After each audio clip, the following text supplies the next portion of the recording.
The 2022 Sevenstar Round Britain and Ireland race started on time from the Royal Yacht Squadron line in Cowes last Sunday. The international fleet got away for the non-stop 1,805-mile race without incident. The infamous Solent tide changed favourably just before the start, and coupled with light headwinds the fleet raced to the east. This is not a race for novices. This is the toughest race in the Royal calendar, experienced sailors only. Everyone in the fleet has done their miles. Tough racing to get to this point, but for us that's critical in making a safe race. It's a fantastic sailors race. It's 3 fast nets. It's absolutely brilliant. One of the most incredible race we can have here. It's long. It's tough. It's long. It's cold. You can have some bad weather. Very tricky. Amazing. It's going to be magical for me. Sevenstar Round Britain and Ireland race is for me the ideal offshore race. It's longer than the Fastnet, so you really get into it, yet lots of waypoints, you turn lots of corners, very varied conditions, and it's much more exciting than a transatlantic or something like that. Really looking forward to doing this race with the team. It's new for me, and it's the only time that I will race Medallia with a full crew. I think it's a really challenging race. It's tactical. The weather is difficult, lots of different weather systems. The North Sea is full of tides and gas platforms and traffic and wind farms. There's absolutely everything jam-packed into quite a small course, so why would I not do it? This could be 2 weeks of racing, and therefore you've got to pace yourself. You typically get tough conditions at some point in this race, a lot of navigational obstacles, and quite often we get a lot of retirements. The statistics prove it. 25 double-handed entries in the past, only 9 have ever finished. So I like a challenge. Rise to the challenge. To win in this fleet of double-handed sailors would be incredible, because there's some real talent out there, and I think at the moment there's a lot of boats that could take that prize. The pressure is really going to be on the decision making. The critical thing, where are we going to go when we get off to the south side of the Isle of Wight? Is anybody going to make a break for the French coast, or are they going to stay on the mainland shore and work their way up? Remember, that's not easy. You've got the tidal races, particularly Portland Bill and Start Point, before you get to the Lizard and beyond. So I think yes, they're going to want to be going fast, but they've got to make the right decision if they want to win this race. It's wishful thinking saying that we aim to win, but I don't like to be lost, so there's really only one way to go, and it's all up to play for.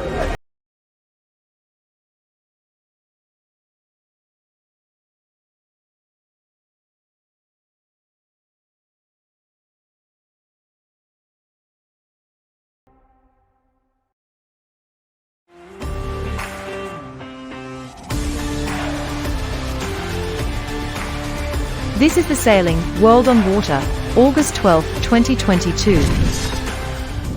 Horonuku has arrived safely in Australia, clearing customs this week in Adelaide after its journey via sea from Auckland over the past month. As sure as the sun rises each day, Landspeed pilot Glenn Ashby was there to meet the containers loaded with every conceivable item required for an Outback World Record wind-powered land speed attempt. Just here at the freight depot at the moment, where the containers have arrived in Adelaide from Auckland. We will basically have to de-van both containers so that the quarantine and customs inspectors can come and have a good walk through the container and inspect everything. I don't see us having any major issues, but you never know with quarantine and customs what they may and may not sort of find. I'll just unscrew it, mate. It's so hard, mate. Sometimes they might be like, no, that's fine. Yeah. That's fine, ready to go. No, I would look in that cupboard. Yeah. You haven't provided adequate space, it's a bit of a gamble. For the sake of 10 minutes, extremely pleased that it's got here in one piece, and really exciting to have it here on Australian soil. Hopefully we pass the quarantine inspection in good shape. Fingers crossed that we get the tick of approval. We've just had the biosecurity check on those containers. We've pulled everything out, they've gone through everything. Fortunately, we've been given the thumbs up that everything's A-OK with that, so that's really fantastic news for the program. Now it's time to load everything back into those containers and get them all strapped down again, and we'll basically be looking at trucking those containers to get set up at Lake Edna really soon. So fantastic news for the program.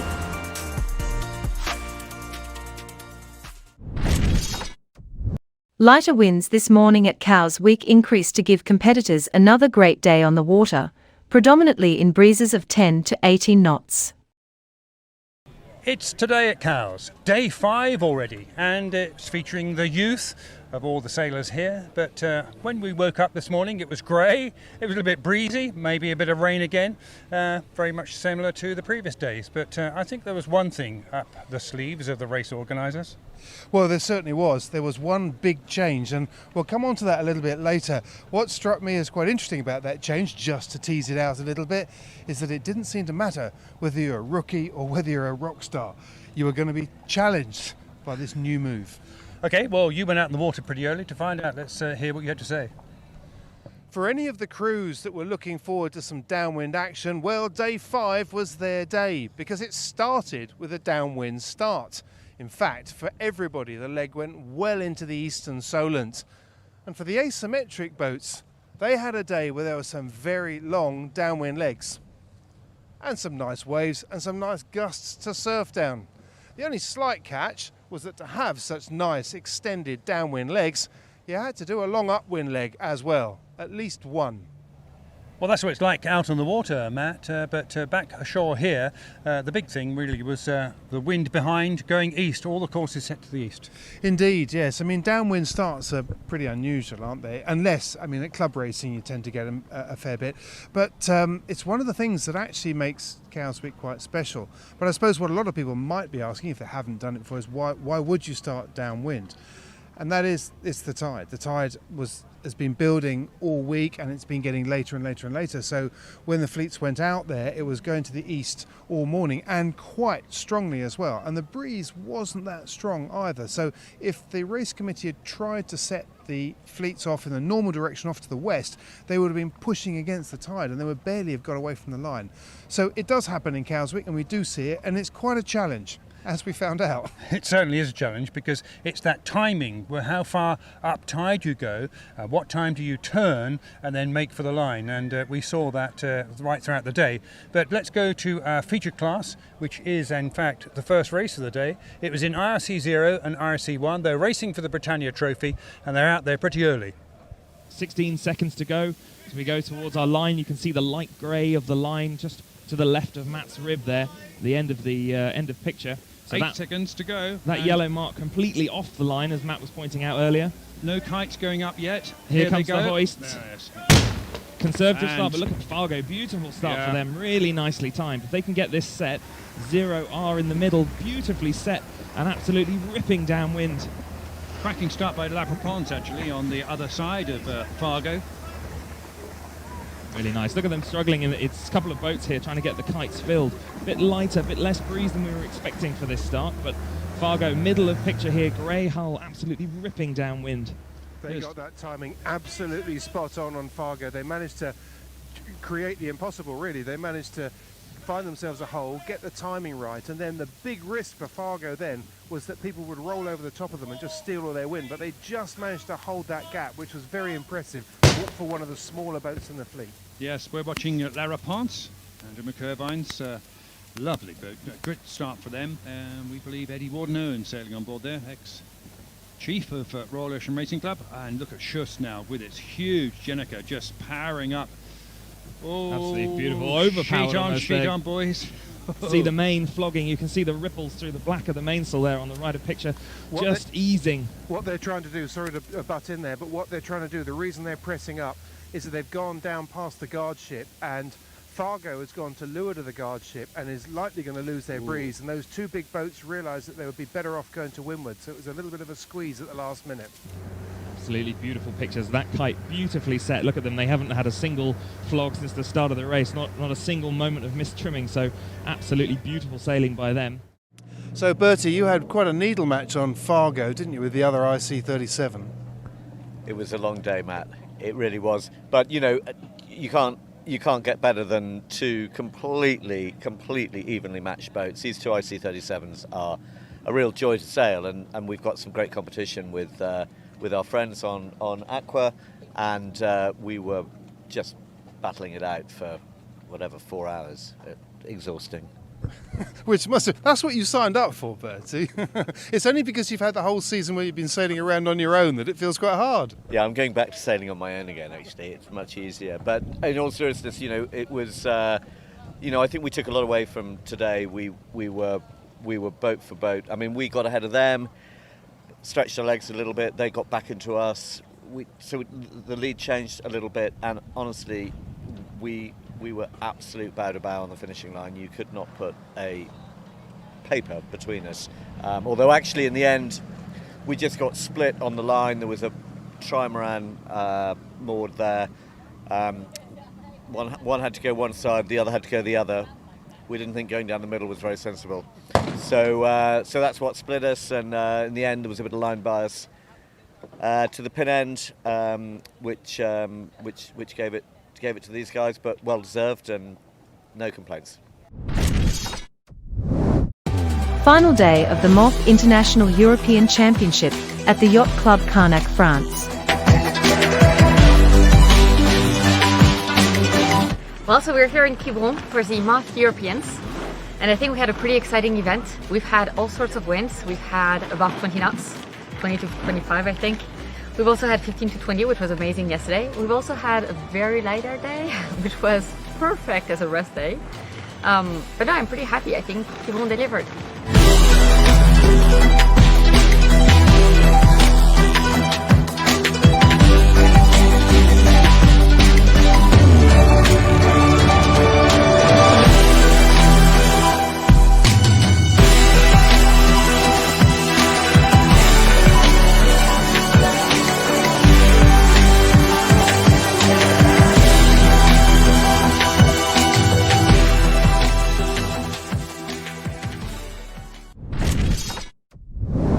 The boats participating in the 43rd Grohe North Aegean Cup set sail for new beautiful adventures in the North Aegean and the Tyrrhenian Gulf.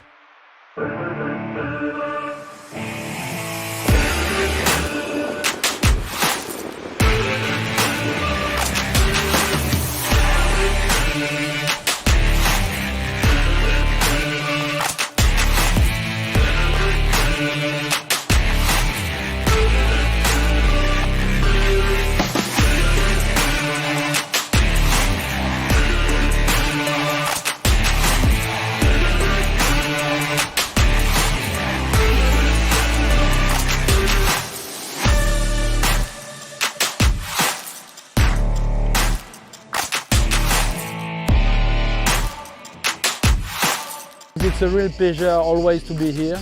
The conditions are fantastic, it's like at 2 o'clock, around 2 o'clock you switch on the wind, and we have some nice wind or sometimes some good bocadura, and so it's such a nice place, and it's always a pleasure to be here. It's a fantastic place.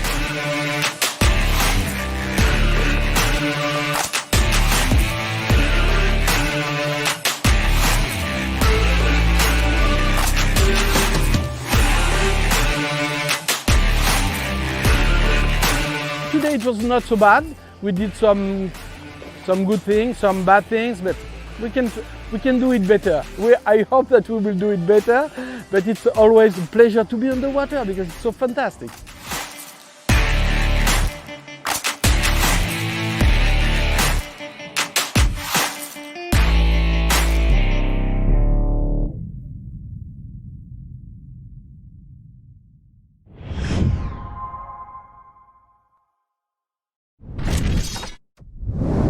The fourth day of racing at the very demanding iQFoil Youth and Junior International Games in Torbole, on Garda Trentino, before the final scheduled for Thursday, with the top 10 in each category admitted to the medal series.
Here are a few short clips of competitors in the Sevenstar Round Britain and Ireland race. First we hear from Pip Hare, then we see the food on Tigris, and finally father and daughter sailors, Jim and Ellie Driver on Chilli Pepper. Good morning from Medallia. It's a beautiful day.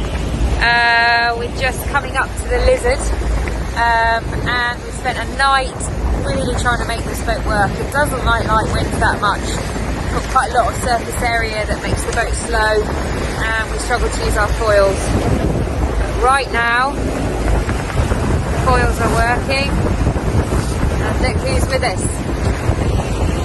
Just there, that's Ollie and his team, and we're finally starting to make some proper ground on them. With the breeze being up, it's been a brilliant chase though. They got away from us quite early and worked super hard to get it back again. Full day of racing ahead, beautiful conditions, it's all looking good.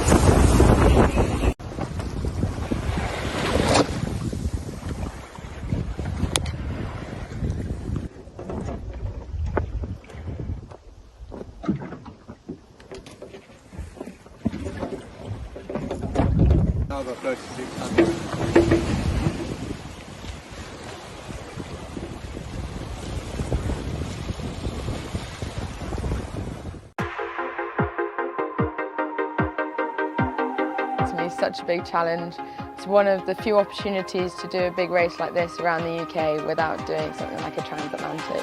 And it's going to be a good step up from the Fastnet that we did last year. So, me and Dad sailed together. We trust each other so much. Bring out the best in each other. We make all the decisions together and we hardly fall out. So it's going to be a long race. It's 3 times as long as the Fastnet.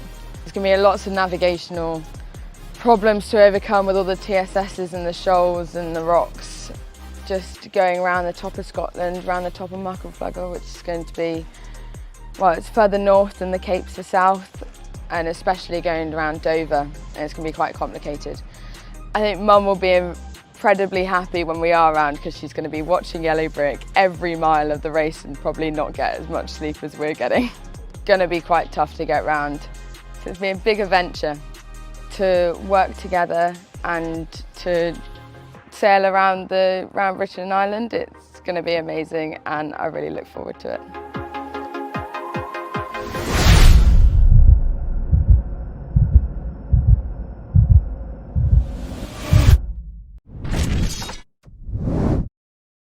The last day of Cows Week featured short, action-packed races in a solid northwesterly gradient wind, culminating in a spectacularly busy finish line at the Royal Yacht Squadron. Here we have the week's highlights.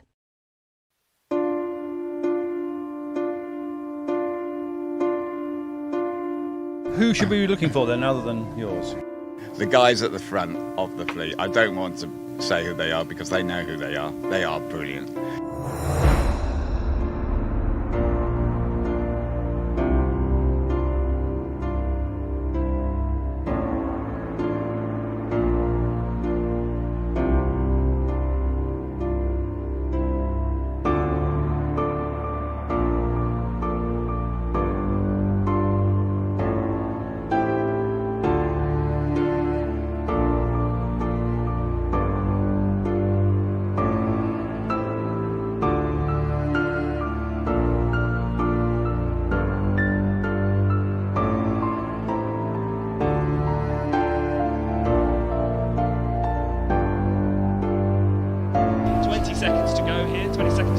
Yeah, a couple of boats very early on the line, 1572, that's Brutus. Very early. Holding back. That's it, and we can see them all diving down here, desperately trying to stay the right side of the line before the start gun goes.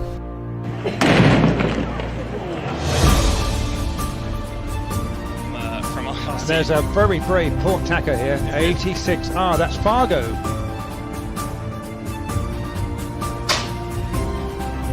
Line clear. Well, how well done. And a round of applause here up on the squadron platform for the X1 design. A lot of port and starboard going on here. Big duck for 1573, they've got to keep clear. 20, 25 knots, possibly even gusts at 28.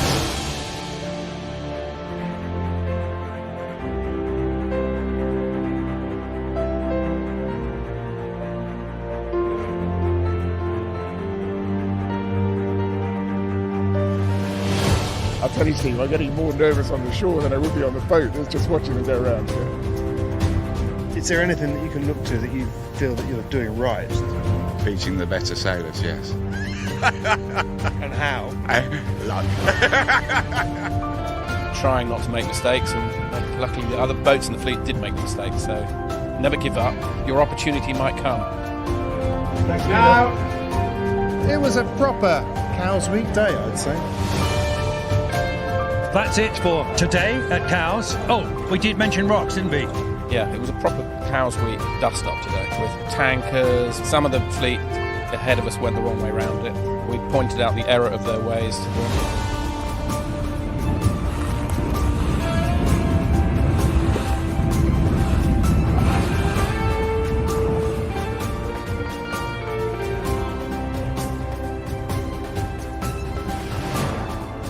As a result, people can come back in one piece. It's good. This is tight racing, isn't it? Really tight. Look at it. In anything at Cows, it's getting a right team. All got to be good and gel together. Try and get them to bed early at night.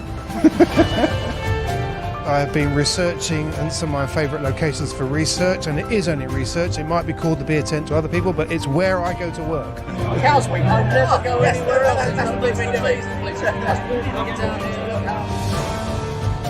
I'm just beginning to get the hang of things.